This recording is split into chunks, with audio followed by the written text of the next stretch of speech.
I had a black dog. His name was Depression. Whenever the black dog made an appearance, I felt empty and life just seemed to slow down. He could surprise me with a visit for no reason or occasion.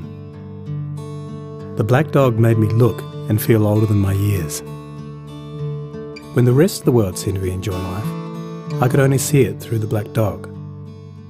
Activities that usually brought me pleasure suddenly ceased to. He liked to ruin my appetite.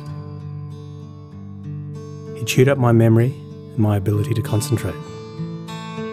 Doing anything or going anywhere with the black dog required superhuman strength. At social occasions, he'd sniff out what confidence I had and chase it away. My biggest fear was being found out. I worried that people would judge me. Because of the shame and stigma of the black dog, I was constantly worried that I'd be found out. So I invested vast amounts of energy into covering him up. Keeping up an emotional lie is exhausting. Black dog could make me think and say negative things. He could make me irritable and difficult to be around. He would take my love and bury my intimacy. He loved nothing more than to wake me up with highly repetitive and negative thinking. He also liked to remind me how exhausted I was going to be the next day. Having a black dog in your life isn't so much about feeling a bit down, sad or blue. At its worst, it's about being devoid of feeling altogether.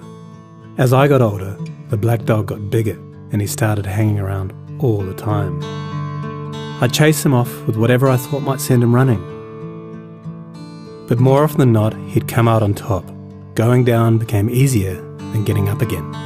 So I became rather good at self-medication, which never really helped.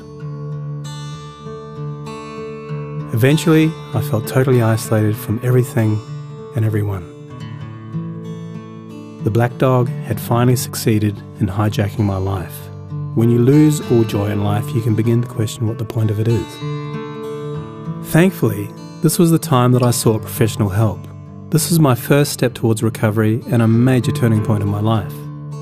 I learned that it doesn't matter who you are, the black dog affects millions and millions of people. It is an equal opportunity mongrel. I also learned that there was no silver bullet or magic pill. Medication can help some, and others might need a different approach altogether. I also learned that being emotionally genuine and authentic to those who are close to you can be an absolute game changer. Most importantly, I learnt not to be afraid of the black dog, and I taught him a few new tricks of my own. The more tired and stressed you are, the louder he barks, so it's important to learn how to quiet your mind. It's been clinically proven that regular exercise can be as effective for treating mild to moderate depression as antidepressants, so go for a walk or a run and leave the mutt behind. Keep a mood journal. Getting your thoughts on paper can be cathartic and often insightful. Also keep track of the things that you have to be grateful for.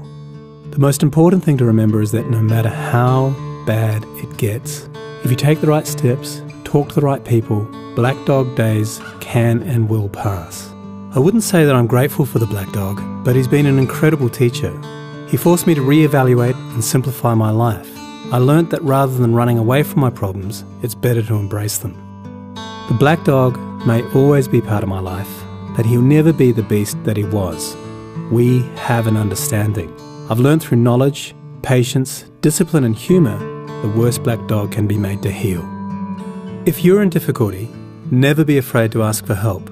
There is absolutely no shame in doing so. The only shame is missing out on life.